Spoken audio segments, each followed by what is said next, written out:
All right, we're going to begin. Let me get your attention. Let me get everyone's attention. We'll begin the meeting as soon as everyone quiets up or down, whichever. All right, East Brandywine Township Board of Supervisors PM meeting, Thursday, April 16th, 2026. A recording device will be in use during this meeting. We will open the meeting with Pledge Allegiance. Pledge allegiance to the flag of the United States of America, to the republic for which it stands, one nation, under God, indivisible, with liberty and justice for all. Okay, so I believe everyone's here for Brandywine Walk. So what we're going to do is we're going to hold comments on the agenda items pertaining to Brandywine Walk until we get to that part of the meeting. Okay? Anyone here not from Brandywine Walk? Okay. All right. So I'll read the rules for the public comment just so you guys understand. Rules of conduct for public meetings established by Resolution 200108. Time allocated to each individual making a comment shall be 3 minutes unless otherwise set by the presiding officer. Additional public comment may be granted at the discretion of the presiding officer at the conclusion of the meeting. All right. Minutes of the previous meeting. We need the approval of the April 2nd, 2026 Board of Supervisor minute meeting. Make a motion to approve the April 2nd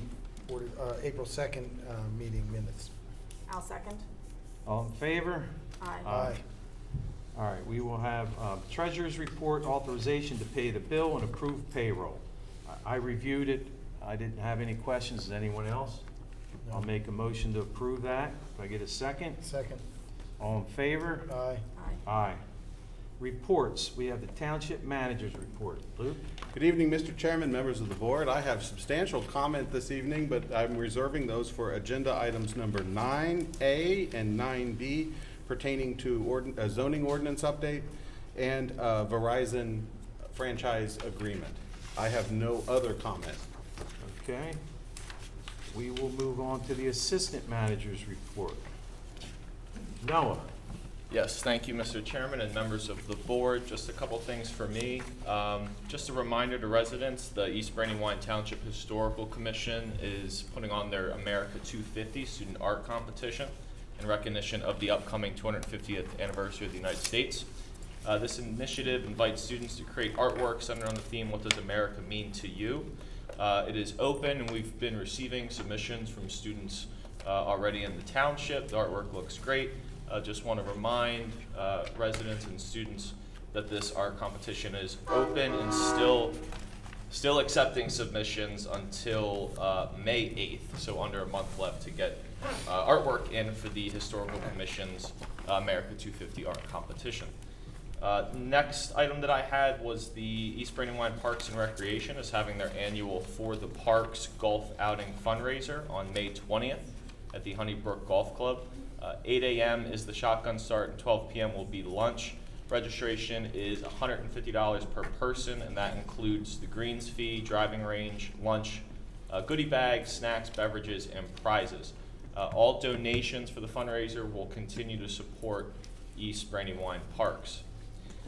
And then the last item for me, on April 22nd, Bondsville Mill is having their Earth Day at the park from 10 a.m. to 12:30 p.m.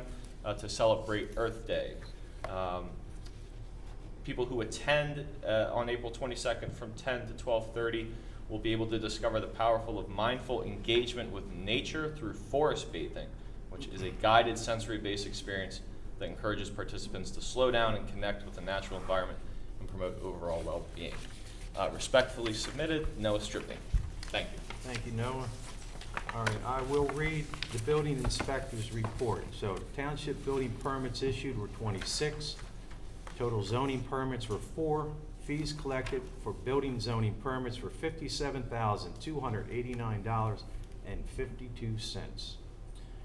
Use and occupancy permits were 27. Inspections completed were 268. Failed inspections were 14. Other fees collected were $1,178.75. Total fees collected were $58,468.27. All right, we will move on to the Roadmaster's report. Nothing new to report this evening. Thank you. Thank you. All right. Chief Yankanis, Thank you, please. Chairman. I'll make it brief. I just want to thank the community for including us in your Easter and spring activities, from EBYA opening day, the Township Easter egg hunt, the Learning Experience Easter event. Also like to just take a moment and acknowledge Sergeant Ferraro's retiring tomorrow after over 25 years of dedicated experience with East Brandywine Township. Additionally, training's going well for our new hire, Cameron Whiteman, and we are through the background process for Joseph Spino with plans to swear him in during the morning work session next month. And I just want to thank Derek and his crew. We had several high wind events, took some trees down. They came out and helped us. Well, not helped us, completely cleared the roadways for us. Our monthly stats for March of 2026, East Brandywine Police had 2,322 total events, completed 156 investigations, resulting in 8 criminal arrests and 1 warrant arrest. We investigated 9 accidents, completed 162 traffic stops, resulting in 55 traffic citations and 33 written warnings. Our patrol logged a total mileage of 9,286. Today was the last day for Sergeant Lemus and Sergeant Harnish in their Command Leadership Academy. They completed it successfully. It was a rigorous 4-month academy, focused obviously on leadership. Officer Kelso completed field sobriety instructor school, so now he's a certified instructor, and he did a DUI case law to complement that. Officer Hayes participated in a Chester County Leadership Development Program. I attended the accreditation annual conference in Harrisburg during March, and Sergeant Harnish and Detective Flood are continuing their crime scene investigation school through Chester County. That concludes my report. Thank you, Chief. Okay, East Brandywine Fire Company report. Thank you, Mr. Chairman. Sturgis Ora, Fire Chief, East Brandywine Fire Company, here to report or present our monthly report for March of 2026. Fire Company responded to a total of 59 incidents. 32 of those incidents were fire-related, 27 were medical-related. 17 of those incidents were fire-related in East Brandywine Township, 15 medical in East Brandywine Township, and we provided mutual aid to 5 other townships. Our average personnel for response was 10 and 21 for major incidents. Our fuel usage for East Brandywine Township was 206.3 gallons. Our estimated fire damage was $2,500 for a small fire on Locks Farm Lane. We held a total of 3 trainings with an average personnel of 18 and a total hours of 110 for training. Our current reserve engine, the new reserve engine, is currently at Glick Fire Equipment for tool mounting. We expect it to return in about 4 weeks with another 2 to 3 weeks of in-service training prior to it being actually put into service. This summer, we'll be implementing our FEMA AFG grant, which we were awarded for health and wellness. And we are fortunate enough to be provided 2 homes in West Brandywine Township, and we continue to hold our weekly training sessions at those structures for a more realistic scenario-based training. And that concludes the fire company's report. Thank you very much. Okay, old business. So, Excuse I'm me, sorry, Mr. Chair. go Emergency management. oh, I missed you. I'm sorry. That's all right, I'm Minute, sorry. 'cause you were Not going you were anywhere. hiding in the crowd. Tim Cavanaugh, Assistant Chief, Maple City Mass. I'll keep it brief tonight, but I just wanted to let you know, in conjunction with East Brandywine, we're having a community CPR day on May 30th. It is kind of a general CPR, injured subject type of class to give you some general knowledge for your home. There's several open spots up. We have 2 classes throughout the day. You can go to either site for the link, sign up for those classes, and we welcome all the residents to come out to that. Thank you, Board. Thank you very much. Okay, so, old business, Brandywine Walk Development, rear decks and steps on detached homes only. So I'm gonna turn this over to Emily, and she's gonna explain a couple things, so maybe we'll have some people not necessarily needing to be here, but you're welcome to stay in any event. So, go ahead, Emily. So thank you all for coming out tonight. Just so everybody knows, this is just for detached homes. So if you have questions about attached homes and decks or anything on attached homes, I'm going to respectfully request that we hold those questions until the end, or I'd be happy to talk to you after. It's just, they're two completely different items, because they're treated very differently. So if we could hold that, I would really appreciate that. So in the point of the PowerPoint, I wasn't gonna do a PowerPoint, but I think there's a lot of things that are going around in different concepts, a lot of different topics, and I want to try and level set and get us all on at least the same definitions, because I think it'll help the conversation. So in our zoning code for our districts, there are required yards that are detailed in the different clusters and different zoning districts. And you can see some of them here, and the one that I want to focus on is the rear yard. So you can see there's differences. There's some 30, there's some 35, and there's two up there that are 25. And the age qualified community, or the AQRC, is the one that applies to your community. So that is a 25-foot rear yard that is required on your property. I'm gonna pause there, and now I'm gonna go over to our applicable zoning regulations. And this is on our zoning code. And in there, it talks about projections into required yards.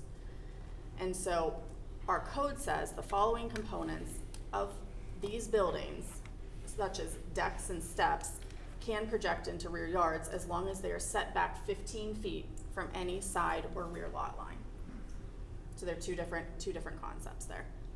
Now, I want to go into what's specific to Brandywine Walk. Can you go down? Thank you. So specific to Brandywine Walk, when the township and the developer were negotiating and figuring out what the development would look like, two things that were put into the plan notes were these concepts. So number 31 talks about the building and deck envelope, which is on the sample lot plan, the picture to the right. It is that yellow highlighted polka dot thing. So that's where, not polka dot, dash thing, excuse me. That's where your home is. That is your building envelope. And that is what that's what the other part of code would typically refer to. You can have projections in rear yards that go beyond the building and deck envelope. But the plan note number 31 says that you cannot construct building and decks outside of your building and deck envelope. So that is specific to Brandywine Walk. The second plan note in here, number 32, says that Brandywine Walk is not able to go to the zoning hearing board to seek relief based on individual circumstances. So those are two plan notes that are in the plan document specific to Brandywine Walk, which is why decks cannot be extended. So then, those are the specifics, that's the background. I wanna, and in looking at this and understanding and talking to people in the community and sitting through the November meeting as a resident and hearing some of the concerns and questions and things like that, I believe that there may be a compromise proposal that we have, which is on the next slide, which we can talk about now. So the proposal is to place the intent of Plan Note 31 into the code, into the projections into rear yards. So basically put in the code that in the AQRC district, which is your district, you cannot build outside of your building and deck envelope, even decks and stairs. So that's the first part. That the intent behind that is to create some transparency and clarity. Because as a resident, if you didn't know, you would have to know to go to the plan notes to look for this as opposed to just the zoning code. So I wanted to make that a little more transparent. And the second thing on the proposal is to strike both of the plan notes, 31 and 32, from the plan document. This in effect allows the residents, or would allow the residents, to go to the zoning hearing board to seek relief if they wanted to build a deck. In certain circumstances, because I believe everybody has individual and unique circumstances. And I also believe that you are one of the only communities in East Brandywine that cannot petition the zoning hearing board. And so the intent behind this is to preserve the density requirements of the development while still allowing the residents to seek individual relief based on a case-by-case basis, based on individual circumstances and hardships. And I think Francis has some additional Yeah, but I context. want you to go back to your first slide.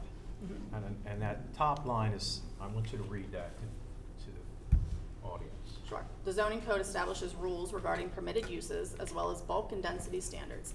These zoning rules are applicable unless otherwise overridden by other provisions such as plan notes. Okay. All right, so what I want to do is I want to do a summary of this project. And it looks like there's a lot here, but I have it in a big font because I can't see. All right? So, around 2016, 2017, Downingtown Area School District decided to sell this property. The property spans 3 zoning areas, R3, R2, TND2. The by right build would yield approximately 248 units after all the stormwater, the sewer drip fields, the roads, the sidewalks, curbs, open space, and all other requirements were met. The school district and developer requested an AIDS-qualified residential community overlay zoning. In a collaborative process, Sebastian Farrier from NVR Homes and their attorney, Lindsay Dunn, presented drafts of their zoning proposal to the Planning Commission. And when that zoning was written, it allowed for a higher number of housing units than the school district's projections and land use consultants suggested. Within their rights, the 295-unit project was designed. Okay, and because of the additional housing units that were designed, they were compacted into a smaller area that would have received 248 units. Due to the added infrastructure requirements to accommodate the additional units, this made for a very difficult project to engineer and overall high density. At the July 2022 Planning Commission meeting, representatives of the developer appeared before the Planning Commission to review their plan and refresh everyone's memory because the project had sat for a little while. They had changed engineers because they were struggling to get everything to work properly. The developer's new engineer, D.L. Howe, along with their attorney, appeared, and during this meeting, it was brought up by the township engineer and township solicitor about the concerns of the density and the questions pertaining to the building envelope of the townhouses and the singles. When the questions were asked, the developer's engineer and attorney confirmed that the building envelope shown on the plan was all inclusive. It would include the house and the decks. They were not asked to design it that way. That's how they designed it, and that's how it was to be built, confirming to the Planning Commission there would be no construction outside the building envelope. In a collaborative process with this information from the developer's engineers and attorney, the Planning Commission was made to feel comfortable with the design, which would make for a much nicer and livable community and should ensure the support of the Planning Commission. The township solicitor and township engineer requested that this be memorialized on the plans so that there would be no mistakes made during construction. In addition, the buyers were to be made aware and understand these requirements. This took place 4 months prior to this plan receiving final approvals. In a collaborative process, the developer, aware these requirements would be part of the plan, agreed to these notes and 29 others that would be part of the final plan. The developer was the benefactor of these notes. This resulted in him receiving approval of the 295 units without going back to the drawing board. There were many members of the Planning Commission that just did not like this plan and may have voted otherwise. The plan received approvals and they began construction. A buyer wants a home with a deck. When they sat down with the salespeople, this was expressed. In reading and understanding the requirements, this buyer selected the house that would allow for the house and deck inside the building envelope. It was not specifically the house they really wanted, but a choice to have the deck was part of the purchase decision. It appears that either through the sales process of NVR, some buyers may have not been given the proper information and chose the deeper homes that filled the building envelope and did not allow for decks or stairs. As buyers questioned the builder about this, the builder and the same attorney then come to the township and request that these notes be removed from the plan without offering a solution to the concerns that made them necessary in the first place. This brings about a request for another bite of the apple and ignores the collaborative process. In that meeting, the question was, does the township get another bite of the apple? The builder and developer requesting these notes be removed essentially nullifies the approvals of the plan because the plan may not have been approved by the planning commission otherwise. So now, do we go back and start the process over again and stop construction? Does the planning commission get to vote again? How does this play out? Resolution number 21 of 2022 is law pertaining to this project, and it's well under construction. This request creates a very unfavorable situation to the builder. Would we stop work on the project till we go back and get this resolved from a planning standpoint? Does the plan change to less units to address the initial concerns of the two items in question? If the two items in question are somehow removed from the resolution, it was decided to not take any action at this meeting. Last May, give me a sec. Last May, the supervisors were contacted by Lou, requesting to sit down and talk about this issue, to see if there was some way we could get things resolved. And I chose to meet with Lou and another gentleman and talk about this. And I recall saying, this is not an easy process. It's not as simple as just pulling notes off a plan. And if anything were to happen, or if we were able to try to come up with a solution to do anything, it was going to take a lot of time. And I would think about what solutions there could possibly be. I did. I gave this a lot of thought, and I ran into roadblocks. At the November Board of Supervisors meeting, a petition was presented. There was enough opposition to be considered to not make any changes to this plan. I want to listen to everyone. Everyone should be heard. And some of what I heard and the emails that I received was that there should be a fair process in place that would allow for special circumstances where someone could get steps off the back of their house onto the area outside the building envelope. One of the last people to speak at the November meeting, and this is the reason I said that we would take it under advisement. What he said was, I'm not for removing the notes off of this plan. I'm not for any changes to this plan, but I feel that there should be something for special circumstances if needed. Someone could get some sort of relief or permission to get steps off the back of their home. This lends itself to the zoning hearing process, so that on a case-by-case basis, a hardship could be presented to the zoning hearing board, and they, a quasi-judicial board, will make that decision. The proposal that's presented is to allow zoning relief, but this is going to take time, and the developer is going to have to agree to these notes being modified. There are a lot of requirements on this approval resolution. There is 31 items on this resolution. This may very well need to go back to the Planning Commission. Now, one other thing I want to address, and then I'll turn it over to Kyle. Grills under the porch. I spoke with Jeff Cantlin. He's our codes officer. He explained to me that there are no laws governing grills in the international code, but common sense should prevail and should always be followed.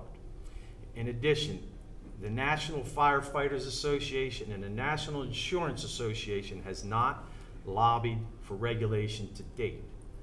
Now, Jeff is our codes officer. He's here every day. If anyone has a question about that, feel free to call him and he'll be glad to help you out. So now with that, I'm going to turn it over to Kyle, if he has any comments. I don't have any comments. I think Francis did a fantastic job of summing it up, as did Emily. The only thing that I would like to point out is there will be a cost, as Francis just said, associated with this. Who pays the cost? Do the homeowners of Brandywine Walk pay it, or do the taxpayers of East Brandywine pay it? Because the taxpayers of East Brandywine, even though that's including yourselves, they look at this as it's not a big deal for them. So it's a battle between everybody else and Brandywine Walk, which we don't want either, because we had that already with Applecross. There was an issue with Applecross years ago.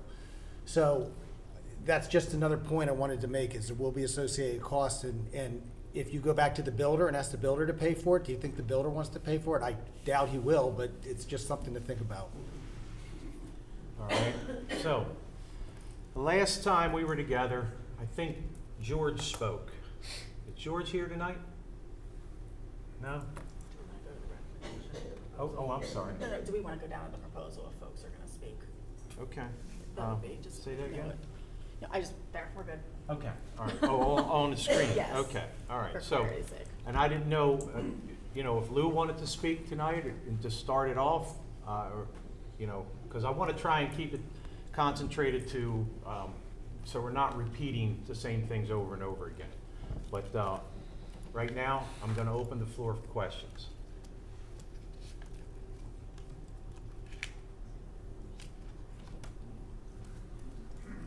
Yes, sir. Yes, please. And let us, give us your name and address, please. Thank you. I'm Rick Gantz. I live at 1139 Daffodil Place. Hardship. I mean, is that the basis for getting relief? Or is it convenience? Is it enjoying our homes? I heard hardship. Can you expand on that? Well, with regards, and I'm not an attorney, but my experience is that with regards to the zoning hearing process, you have to present, you know, your circumstances for the request that's being made. So that, you know, if it's steps or if it's extending the deck, you've got to present that to the zoning hearing board. Well, I'd like to do both because I have nothing behind my house. Yeah. But the term hardship sounds like a hurdle. And I'm trying to get a clarification. What does that mean? Well, How about if we just want to enjoy our homes and have a deck that's extended or stairs so we get in our backyards? I mean, what's hardship mean? hardship is up for you and the attorney involved in the case. You would have to hire an attorney and you'd go to the zoning hearing board if it even gets to that point. So there will be a hardship of financial as well for you if it was you that was going to go to that case. Understand this was not something that, you know, we are holding against you or anything of that nature. We're trying to work with you guys and do it as respectfully as possible, but there are certain guidelines that have to take place. And I would leave it to Tom to assume a price tag on a zoning hearing. Well, do you want me to try to explain the variance process You can, briefly? yeah. The zoning hearing board is a township zoning hearing board, and it's an independent body from this group. It's what we call a quasi-judicial body, because it has judicial functions. They have their own attorney, and a variance has legal requirements that come from the Pennsylvania Municipalities Planning Code. And one of those requirements is that the applicant has to prove a hardship. And frankly, it's not easy to do. I'll be frank that in order to be entitled to a variance, it's one might say, can be a heavy burden. So, but that's up to the zoning hearing board to make that determination. It's not for this township board of supervisors to make the determination. I mean, not to be funny, but do we have to walk in on crutches? I mean, I No, don't it's not understand. that kind of hardship. The property has to suffer from a hardship. The property. Right. And as far as the cost, the township does not get reimbursed by the applicant for the cost of a zoning hearing. Those zoning hearings could cost each one, the township, $3,000 or more. And that's your taxpayers' money. Right. So that's why we like to see people have the opportunity to do it, but everyone that goes through, that's taxes going up, taxes going up. So obviously, if it was a similar situation for every case, we would hope that 15 people down the line didn't jump in and do the same exact one, and they found out we have no say on what I think it's 3 attorneys, is it not, for the No, they're not attorneys. There used to be, yeah, there used to be at one time, but the people that are on the zoning, they're separate from this board, as Tom said. We can't confer with them and say, this is what we think. They've already heard what we thought at a meeting, and that's as far as we go. We don't talk with them, they don't have conversation with us. But as far as the cost, and is the homeowner going to be responsible for that $3,000? If you were, in taxpayer money, you are, but as far as if you wanted to bring your own attorney, then that would be an additional cost for you out of your pocket as well. So there would be a township taxpayer money cost, and there would be a hardship to you for financial, Sure. if you decide to go. You And said hardship. I'm sorry, and there, just to clarify, there is an application fee that the applicant has to pay. I don't know what that is off the top of my head. I can't take my money with me, so maybe I'll spend it on this. Well, and the But other what is the thing- hardship on the property? I don't understand that. Well, I really can't, I mean, I really can't explain the whole process of a variance. Okay. But there are 5 standards that have to be complied with to be entitled to a variance. And, you know, it's really difficult for me to summarize those here Okay, tonight. I understand. Is this something that goes, go ahead. Real quick, it's a case-by-case basis, and the Right. zoning hearings are open to the public. So if you wanted to see what a zoning hearing was like, you could go to one of the zoning hearings. They're publicized on our calendar, you can find them, you can go sit in one. I sat in the last one. Mhm. So you can always go ahead of time and see. There's a court reporter, you get sworn in, that's why it's quasi judicial. But you can get an idea, and then you can hear the case that's presented as well to get an idea there. But I believe it is a case-by-case basis. And you get your neighbors to support what you're doing. Sure. You know, you go from there. Is this something that goes into effect now, or? No, like I said, this is gonna take a little bit of time.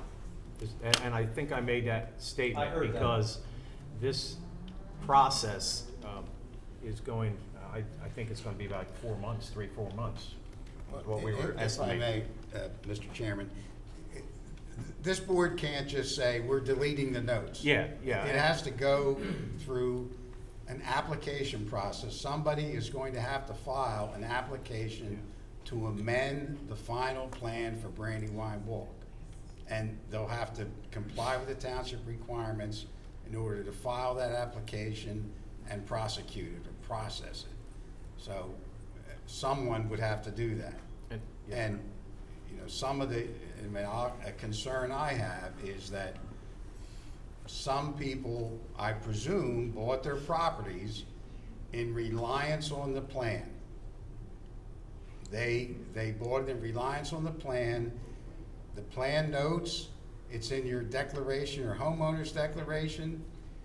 I would like to say the township did everything it could to make sure future buyers were aware of these restrictions, even as far as requiring that the salespeople tell you that.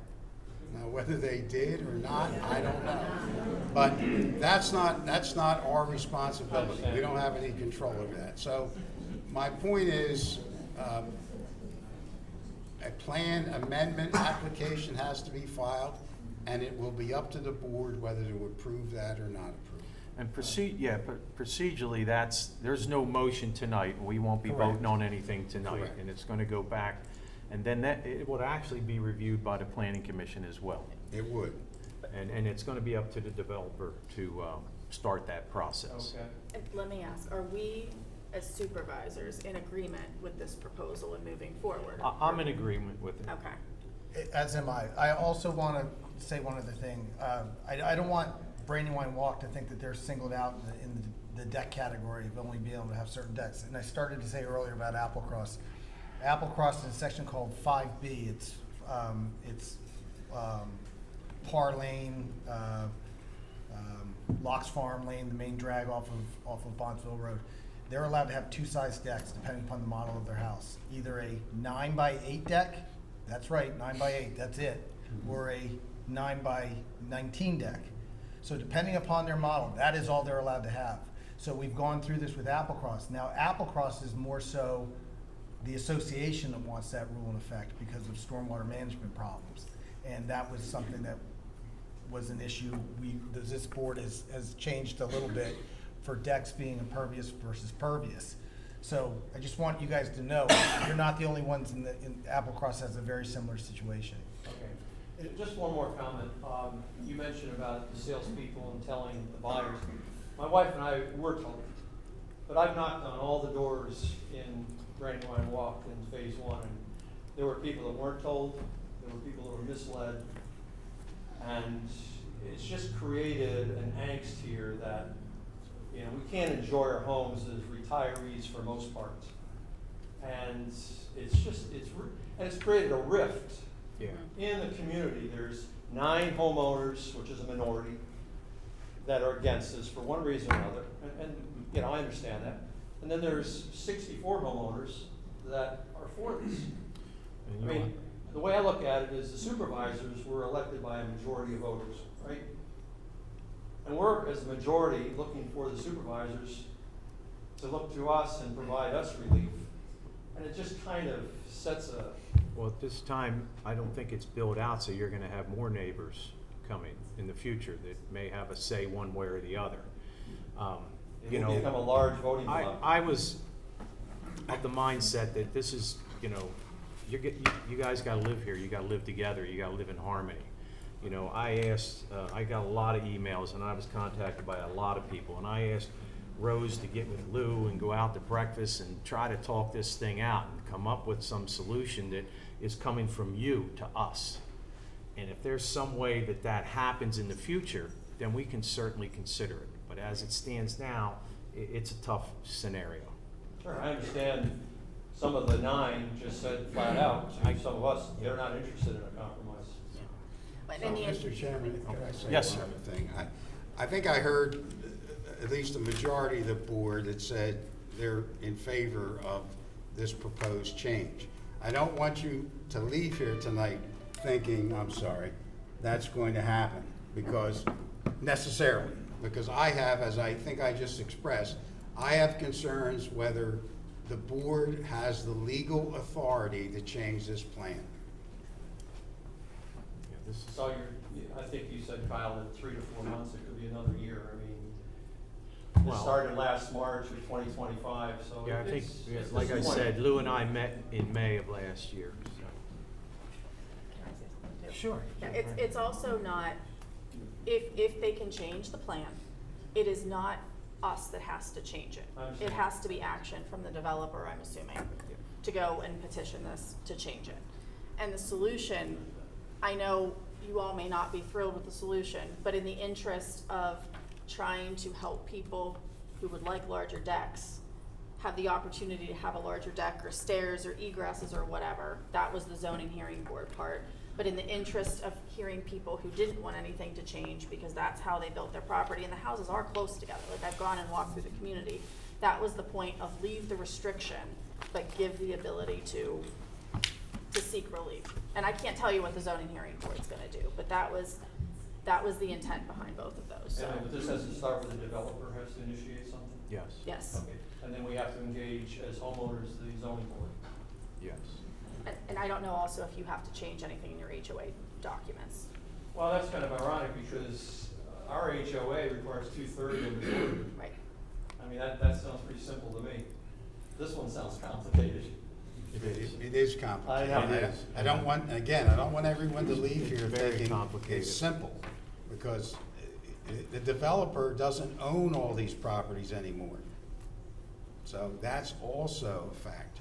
Understand. Thank you for your time. Thank you. Mr. Yes. Chairman, may I I add, think just on a, Lou wants to talk. on an Okay. educational component? Sure. A place where you can learn about how zoning hearing boards function in Pennsylvania in an impartial format. We'll flash this up on the video when we're done. The Governor's Center on Local Government at dced.pa.gov/library has a number of primers on how zoning hearing boards work and how the variance process works in a level of detail that we were unable due to time to get in tonight. So just wanted to share that as a resource. Thank you. Lou? Yes, sir. Come on up. Lou Girolami, 1213 Gilbert. I guess what I'm looking at, we're saying that it's now in the hands of the developer to take the initiative. Yes.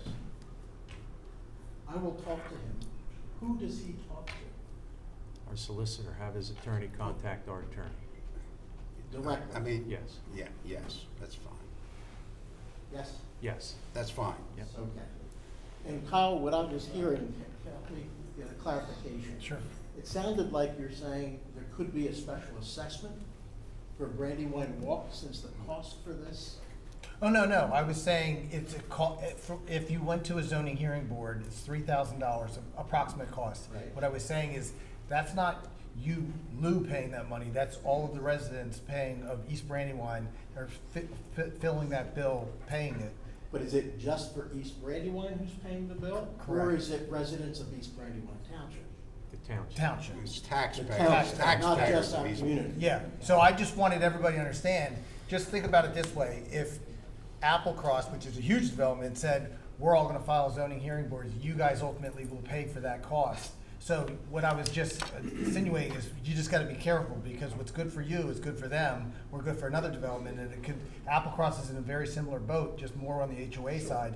If it starts that pattern, it could get ugly and cost effective and taxes could go up. I was just forewarning, if 5 people did it and it worked out, I'd say, great, continue to go that route. But if 5 people did it and they lost in the zoning hearing, then it wouldn't benefit anybody to continue going down that path.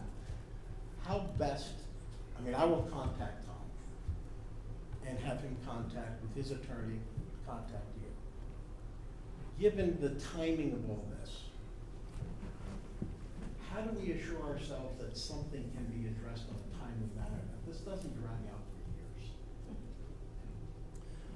Well, And that's the Well, we're- concern that I have, and Francis, we did meet in May. Yeah. And you did leave that meeting saying, this would be a difficult thing, and you're saying that you thought long and hard about it. I haven't heard anything in that whole time period. Well, yeah, From I anyone. understand there was no solid solution that I thought you would really want. You know what I mean? And Based Lou- on our conversation, Just- in all honesty, I thought that. Just you to know, this clarify isn't as well for everybody. Giving him what he's looking for. Francis can't call me and say, what do you think of this? Yeah. Emily can't call me and say, what do you think of it? The only time we can talk about this is in a public meeting. It's Yeah. sunshine law violation. So We're- we can't have a conversation about this separately. So it has to be brought to a township meeting like this for us to even, I'm learning right now what Francis and Emily are thinking about this situation because of this meeting. So there's not a working session? We can't discuss it. No. So what do you do in a working session? We have our work session, morning session, where we have to pay bills, we have to go through, this is, we Besides have bill these paying. meetings, listen, we have these meetings every single month, twice. This is the first time I've seen this many people in a meeting. That being said, an average meeting in here is 5 people, if that. So, same How close is this number in a minute? for you guys. Yeah. Yep, and that's it, unfortunately. It takes such a situation to get this many people into a township meeting. We're here the first and the third week of every year, of every month rather. So is it time, just to answer your question about a timely manner, try to move things along, you know, the developer's attorney will have to start moving in his communications with the solicitor here as quickly as possible. And I think that'll get things moving. And I guess I have a commitment that you'll return his calls. Oh, yeah. I speak to him at least once a week, Okay. mostly about East Brandywine. So how do we have communication? Right here. Does it have to be at the public meeting? or Unless can you it want be to. one-on-one? You can do it one-on-one, you can. With regards to you as a public, you can contact Emily, you can contact me. Feel free to do so, anyone, anytime. And I can communicate with you directly. But the two of us Sure. can't meet with you.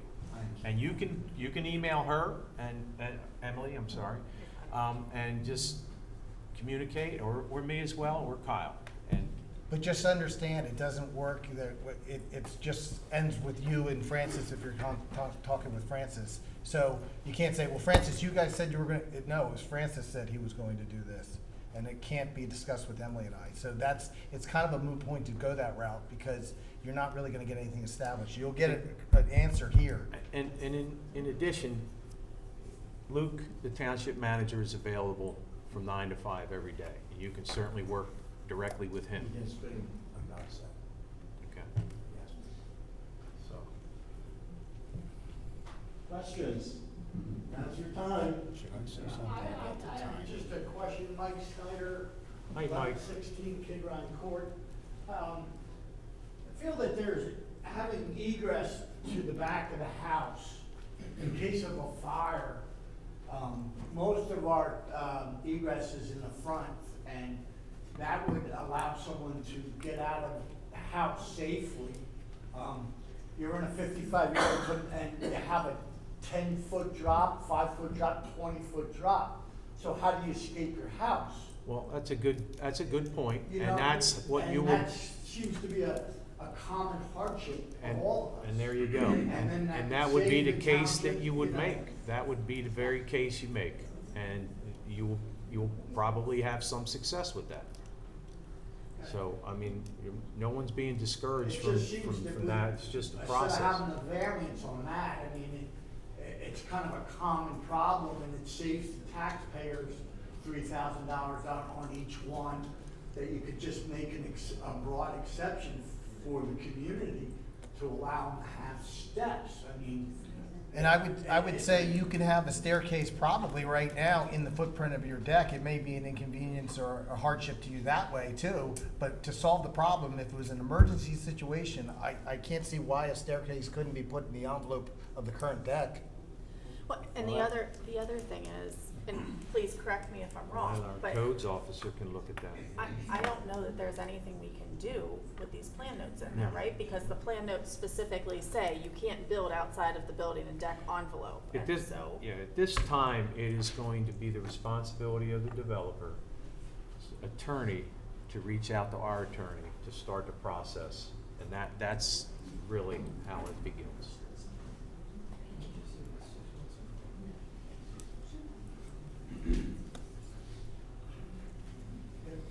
On the same point, I'm Don Lawler at Charles 28 Rensselaer Court. It's a safety factor that you mentioned with the fire Mr. did about grills on the deck also, and a safety exit. And we're talking about, the process is going to take a long time to happen. In the meantime, we've got a safety issue for a 55 and older community, which a lot of us are older than 55 and handicapped. There is, as they said, no way to get out of the back of the house. So is that what you use as your hardship? It's a safety issue. We It's can't not tell just you, a- I just gave you my opinion. My Yeah. opinion is if right now, if it was a major hardship for you, I personally don't see any reason why you couldn't do on your current footprint of your deck, meaning not going out past it, but going down from your footprint of your current deck. If it was a safety issue, and it was that important tomorrow, it's that important today, you would do it in a heartbeat. Thank you. Yes, sir.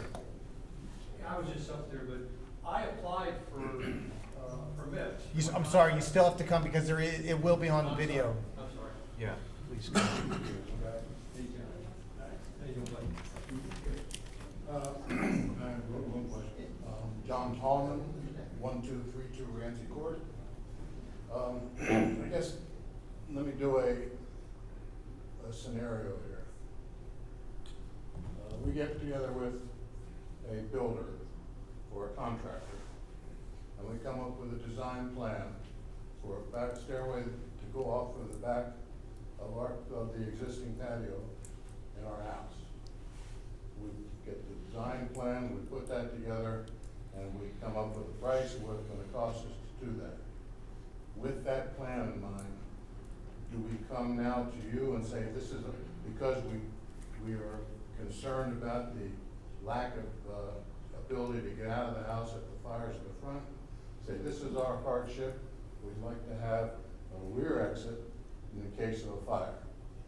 Does that constitute what you have up here, individual circumstance or hardship? And with that in mind, and assuming it meets, legitimate construction capabilities, does the supervisor, does the board have power to say, okay, Mr. Smith, you can put your stairway in? Well, we don't make that decision. We do in a way, but we have a codes officer. So you'll present your plans to our building department.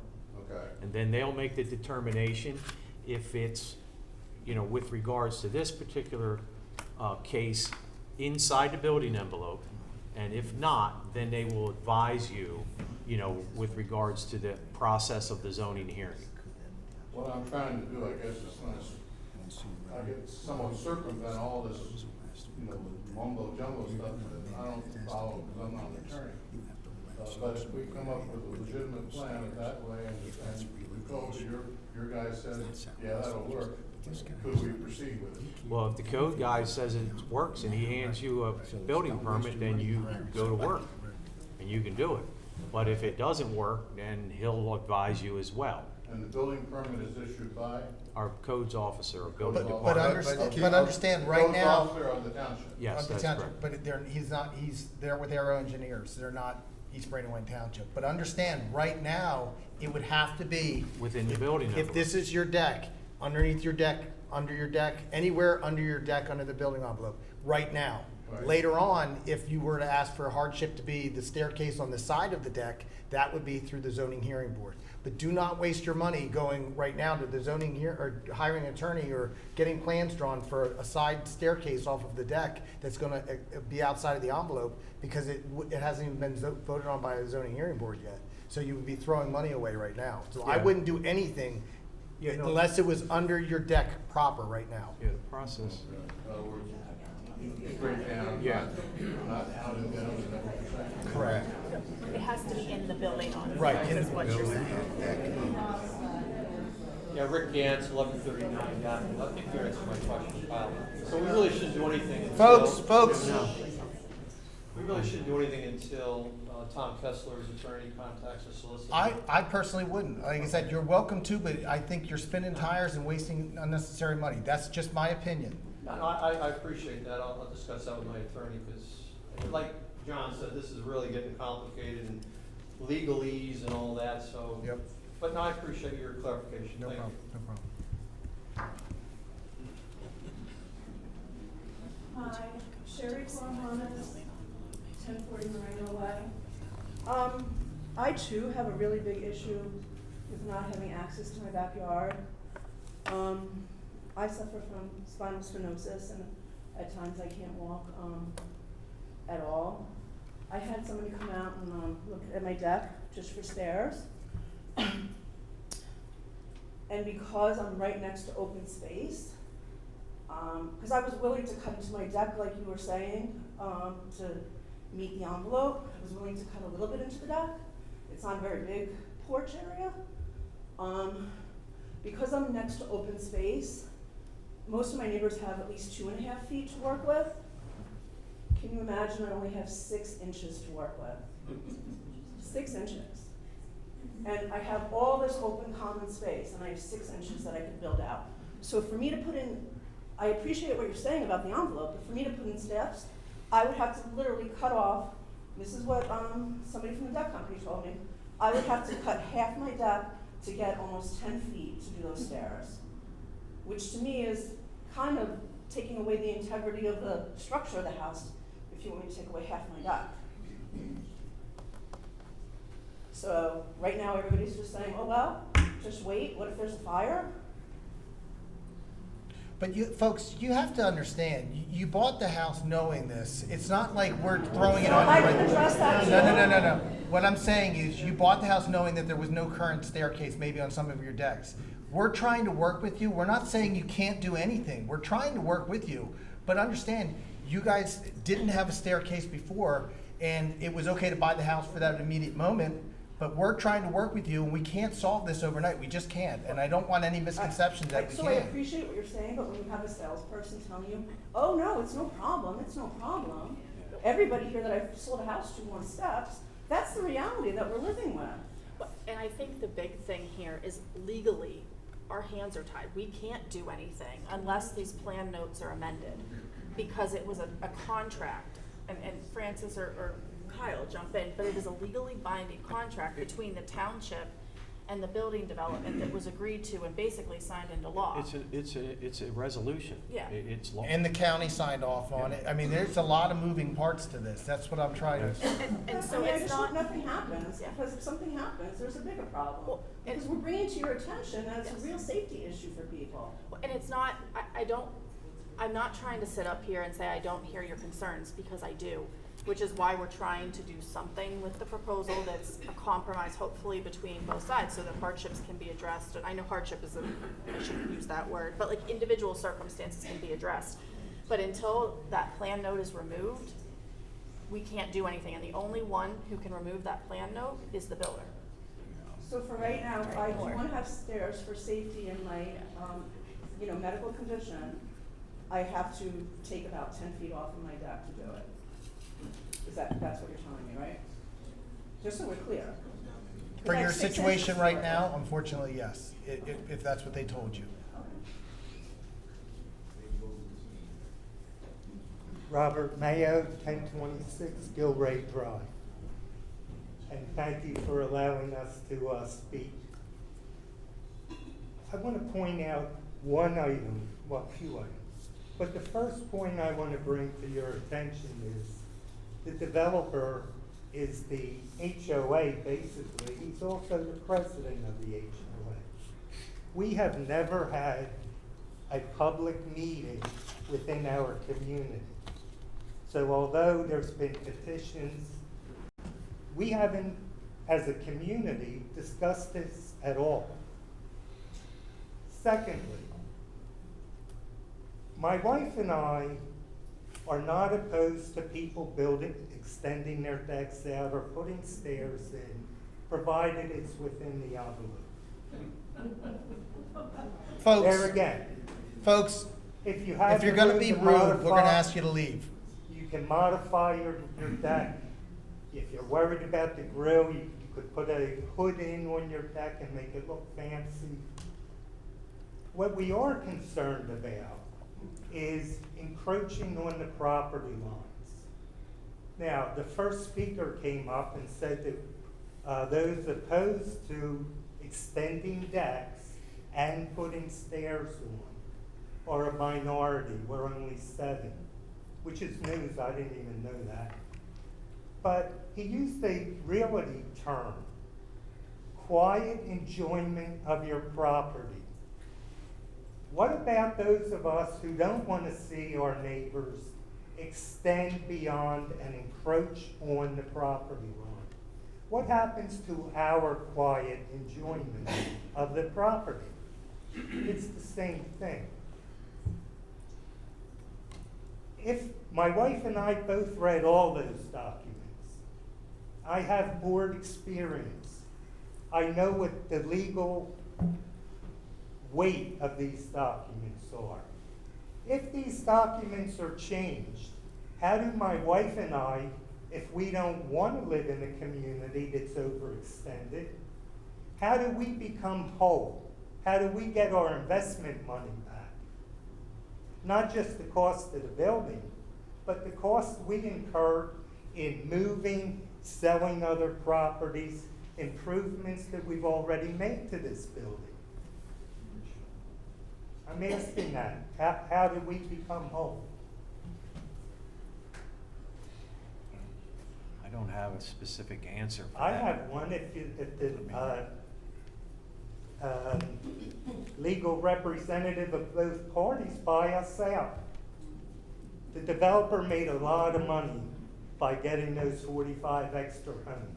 No one's talking about that. That was he was legally allowed to do that. Yes, he There was. was no extra, Yes, he according to was, the zone. but he made, generated more revenue into the project. It may not all be profit, but he generated a lot more revenue and cash flow through the development and the projects. I think you understand the So you- answer to your question, Bob, is you're gonna have to take legal action Against who? against If the township and the developer are making these plans by themselves. Well, but And there- my wife and I made an investment, and that doesn't count. the township and the developer are not making plans by themselves. It has to go through an application process, as I indicated earlier. And all parties of that development will be able to participate in that process. And it takes probably at least 6 months to get through the township with any application, and that's optimistic. And then if somebody didn't like the result, they can take an appeal to court. And it takes over a year to get through common pleas court. So nobody here on this side is trampling on your rights. It has to go through a public process. But I'm stuck with the property, even though the terms of, I want to use the word contract. I read the documents, and it has a lot of qualities that a contract has. So even though I agreed, my wife and I agreed to the terms and the conditions of buying this property, now the development's not even finished. And we're on the outside looking in, the rules are changed, or being changed, or being considered. Well, and remember, you would be a concerned property owner that would go to the zoning hearing board if somebody were to ask for a hardship next door to you. You would be able to go to their hearing and sit through there and give your feedback, and that would be contemplated by that board of view. And really, the only thing that is changing in this proposal is giving neighbors the opportunity to go to the zoning hearing board. The language that is in Plan Note 31 would be in the code. I don't care, leave Plan Note 31 on the plan. That doesn't, but put it in the code too from transparency perspective. I don't know from a legal perspective if it's a problem to have it in both places, but the only thing that is really changing in this proposal is to allow people to seek individual relief at the zoning hearing board. That's the only thing that's changing. And where it is, because I think it's more transparent to have it in the code, in the projections into rear yard section. So like a resident, because in November, when I went looking at the code, I didn't understand, because I didn't have the plan notes, I didn't have the documents. So I went to the code and I said, oh, but you can project into your rear yards as long as you're within 15 feet. But I didn't have the plan document. So that's why I recommend that we put it in the code, so that then I could say, oh, the AQRC it has to be in the building envelope. So the only thing that is changing with this proposal is the ability to go to the zoning hearing board. That's it. Right, so for myself. Yep. And for my neighbors, let me recap. My wife and I are perfectly comfortable with people extending their decks and we're putting stairs in, provided it's in the building envelope. We're open to quote the word concept in the case of the previous young lady who said that she had a medical concern. I'm not against that. I'm open to listening. But I'm calling it a concept because it's pretty loosey-goosey when I know some of my neighbors want to extend their deck as a safety hazard.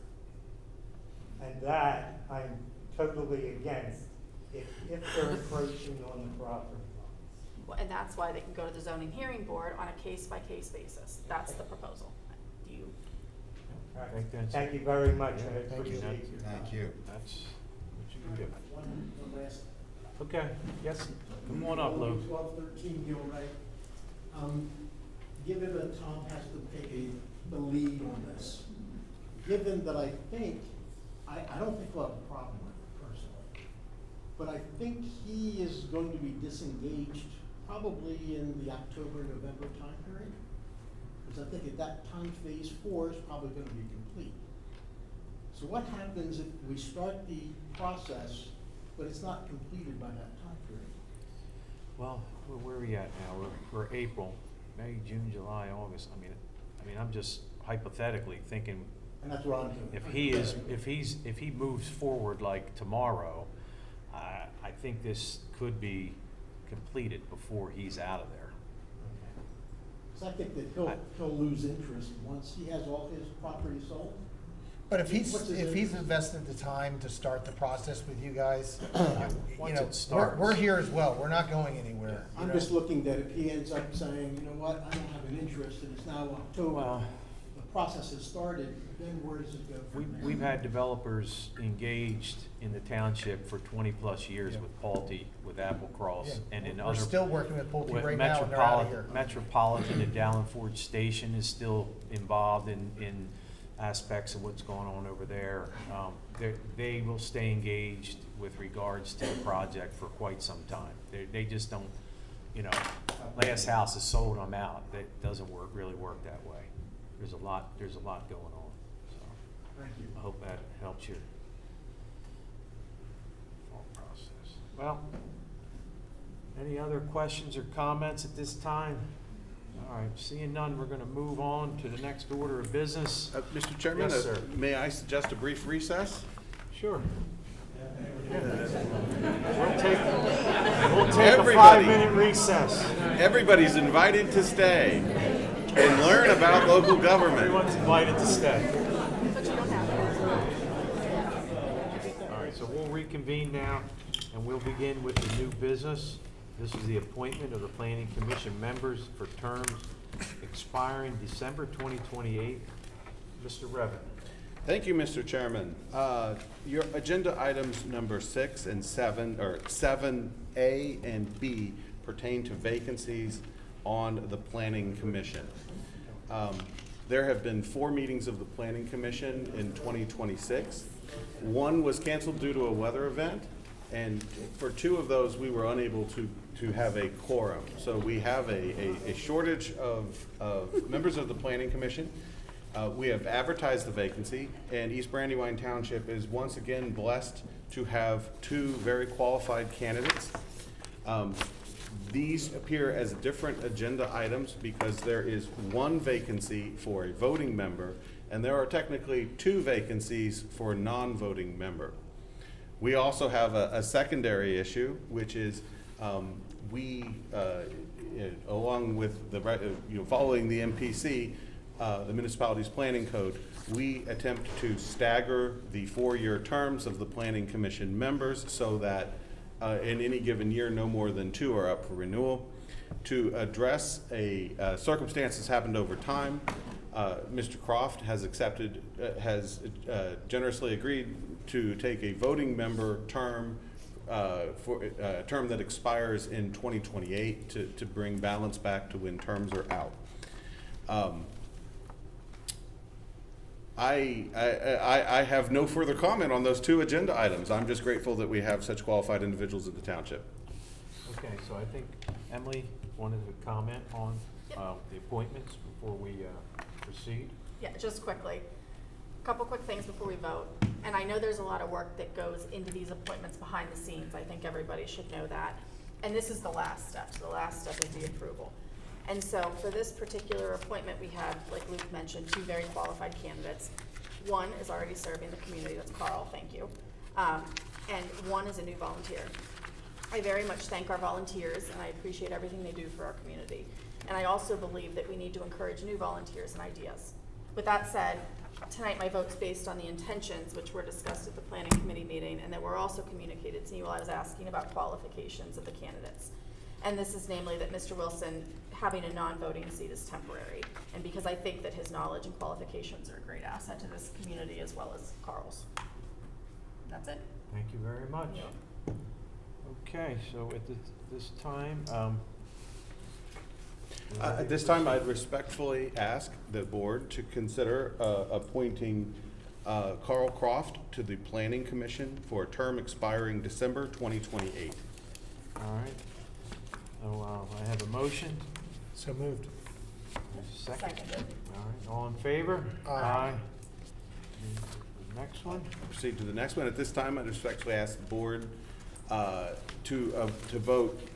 My goodness, I know him as Bob, but he has a proper name. My apologies. If I may be so informal, may I suggest that the Planning Commission appoint Bob to the non-voting member position on the Planning Commission? Robert Carter Fraser Wilson. Maybe there's a reason I know him just as Bob. In any event, All right, I have a motion to appoint. So moved. Seconded. All in favor? Aye. Okay, so we have the East Brandywine Center Financial Security Release number 2. yes, included in your packet this evening is a letter from the township's engineer, Panoni. In the letter, Mr. Klein recommends the release of $155,437.70, which would leave a remaining balance of $5,183,337.06. This is the second financial security release for the land development known as East Brandywine Center, or more widely known as the development that has Giant as an anchor tenant. This time, I'd respectfully ask the board to authorize staff to process the escrow release consistent with the engineer's recommendation. Okay. I get a motion to do the financial release for number 2 for East Brandywine Center. So moved. Second? Seconded. All in favor? Aye. Thank you. Okay, so the next item, ordinances and resolutions for consideration. Ordinance number 2, 2026, zoning code update, amending definitions, certain uses permitted in zoning districts, and amending supplemental regulations. Luke? Yeah, so since this is an ordinance, there are certain legal requirements such as advertising that are required. I'm going to take a stab at describing this ordinance, but if necessary, I would call on our solicitor to verify that I haven't missed any of the necessary announcements relative to an ordinance. At a previous meeting of the board, I gave a larger introduction to the scope of this project, but included in your virtual packet this evening, because it is substantial, is a draft zoning ordinance. This ordinance was advertised in the Daily Local News on Thursday, April 9th. The Chester County Planning Commission provided its feedback as required, commonly known as the Chapter 247 review, on November 21st, 2025, and this zoning amendment has a recommendation from the Township's Planning Commission for adoption. Chapter 399 of the Code of East Brandywine Township is organized by zoning district, with each district containing its own statement of intent, use regulations, and area and bulk standards. Within each district's use regulations, uses are further categorized into one of 3 categories: by right, conditional use, or special exception. While this structure clearly identifies what uses are permitted in a given district, it has been historically difficult to answer the inverse question, and that is, in which districts is a given use permitted? Additionally, the code has allowed certain uses to be defined differently across districts, even though the township maintains a section that includes standard definitions. And now I'm going to talk about I'm going to read the legal text that was advertised in the Daily Local. The ordinance amends Chapter 300, titled Land Use, Section 300-17, titled Definitions, by adding, deleting, and amending certain definitions primarily applicable to uses permitted in the township. The ordinance also amends Chapter 399, titled Zoning, to conform Chapter 399 to the definitions as amended in the proposed ordinance, to remove certain uses and to add certain uses to the various zoning districts in the township, and to amend supplemental regulations. The provisions of the ordinance are severable, conflicting ordinances or parts of ordinances are repealed, and the ordinance will be effective immediately upon enactment. So at the conclusion of this long process, and unless Mr. Esty has additional comments, at this time, I'd respectfully ask the board to adopt Ordinance 2 of 2026. Just a couple comments. The Municipalities Planning Code requires that the ordinance be advertised for 2 successive weeks. So the ordinance was advertised on April 3rd and April 9th of this year. The Municipalities Planning Code also requires, when you do a zoning ordinance amendment, you have to have a legislative hearing. It's not a hearing with a court report or that kind of hearing. It's just a hearing to provide information about the ordinance and ask for public comment. We just conducted that hearing by Mr. Reverend's explanation, and you could request any public comment at this time, and we will have fulfilled the requirements of the Municipalities Planning Code. Okay. So at this time, do we have any public comment on ordinance number 2 of 2026, zoning code update? Seeing no comment, I make a motion to approve ordinance 2 of 2026. do I get a second? I second. All in favor? Aye. All right, next order of business is ordinance number 3 of 2026. All right, also included in your packet this evening is the proposed Ordinance 3 of 2026, authorizing the execution of a new cable franchise agreement with Verizon. The ordinance was similarly advertised in the Daily Local News on Thursday, April 9th. The agreement is the result of negotiations conducted by the Cohen Law Group on behalf of Chester County's Manager Consortium.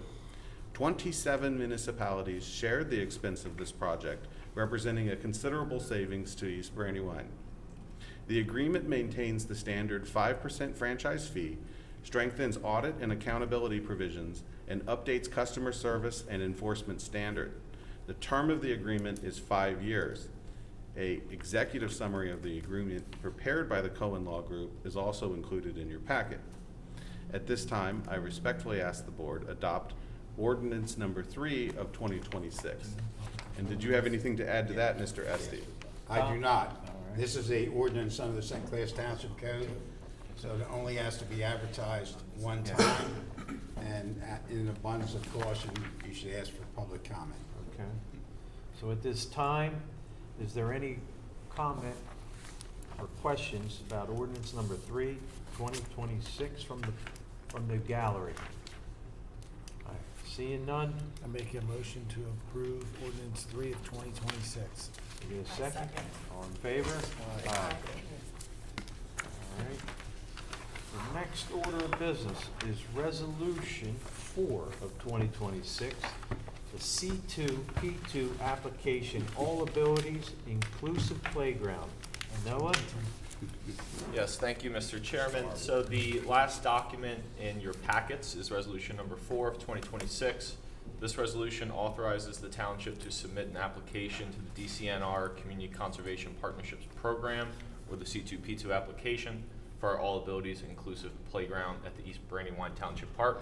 I think most of us are familiar with the project. The goal is to replace the township's existing playground at the community park, which has been in service for over 28 years, and install a more modern, inclusive space designed to accommodate children of all abilities. The amount that is being requested in this grant application is $265,427. The required match will be the same figure. Currently, due to tremendous fundraising from Parks and Recreation over the years, we currently have $257,931 to utilize from the capital campaign and the golf outing fundraiser to utilize towards this match, leaving us with $7,496 left for matching funds.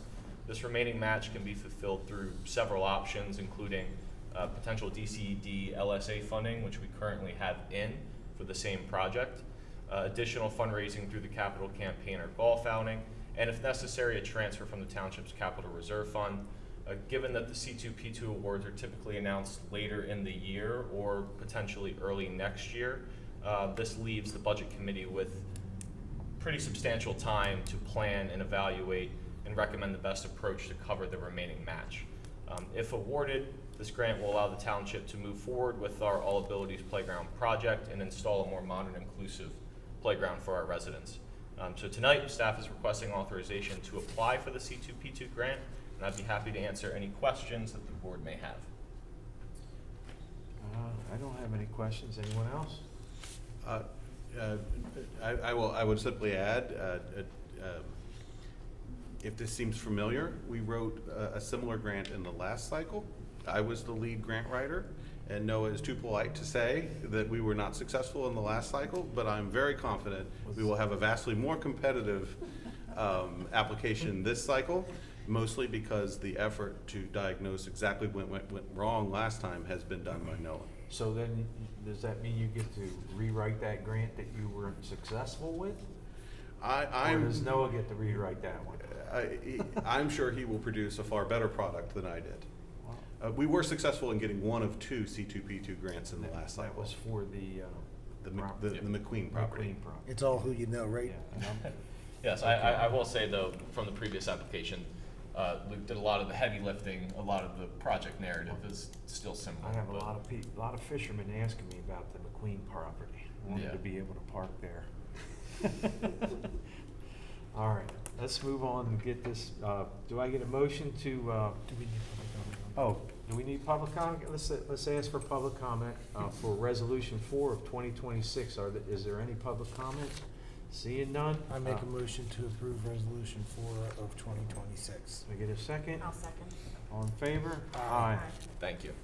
All right, so the next item is public comment on non-agenda items. Are there any comments from the public? Seeing none? There is no notices. I get a motion to adjourn. Make a motion to adjourn. Get a second. I'll second. All in favor? Aye. Thanks. Thank you all very much.